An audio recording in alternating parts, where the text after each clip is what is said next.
آپ کہیں گے مسلمانوں کو اویسی صاحب کے بیانوں کو تھوڑا سائیڈ میں کر دینا چاہیے, بچ کے رہنا چاہیے؟ ہاں تو ہم کہتے ہیں.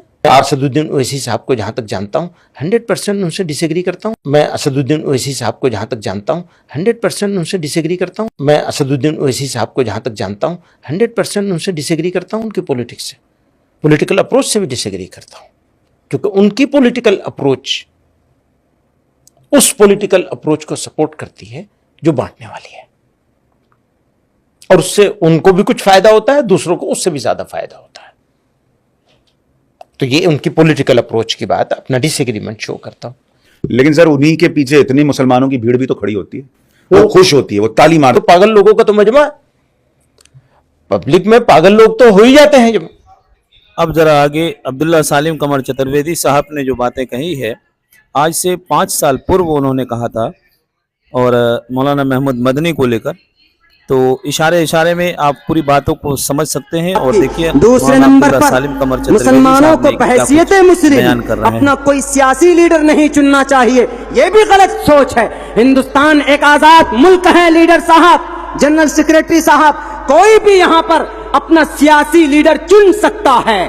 ہندو مسلمان کو چن سکتا ہے, مسلمان ہندو کو چن سکتا ہے. آپ کو کہنے کا ادھیکار نہیں ہے کہ ہم کسی کو مہاراشٹر کی سرزمین پر ان کی جماعت کو ہم پھیلنے نہیں دیں گے. آپ کی زبان سے یہ بات شوبھا نہیں دیتا.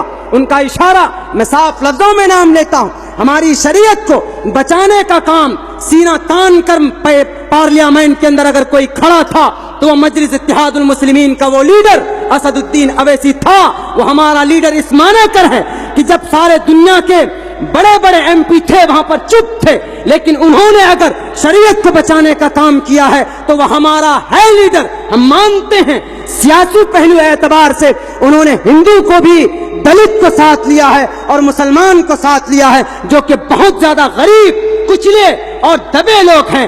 سیمانچل ہندوستان کا سب سے غریب علاقے کے اندر نام لیا جاتا ہے, لیکن سیمانچل کی بدحالی کے لیے ابھی رپورٹ پیش کرنے والا کوئی ابھی تک پیدا نہیں ہوا تھا. یہی اسد الدین اویسی نے غریب دلت مسلموں کے لیے ایک بل پیش کیا سیمانچل کے تئیں, تو وہی اسد الدین اویسی ہے. طلاق کے خلاف ہندوستان کی سنویدھان کو سامنے رکھتے ہوئے طلاق ایک سول قانون کو کرمنل ایکٹ میں ڈالنے والا وہ لوگ غدار ہیں جنہوں نے ہماری شریعت کی طرف, شریعت کو بدلنے کی بات کی. تنہا آواز بلند کرنے والے کہاں تھے آپ, کہاں تھے؟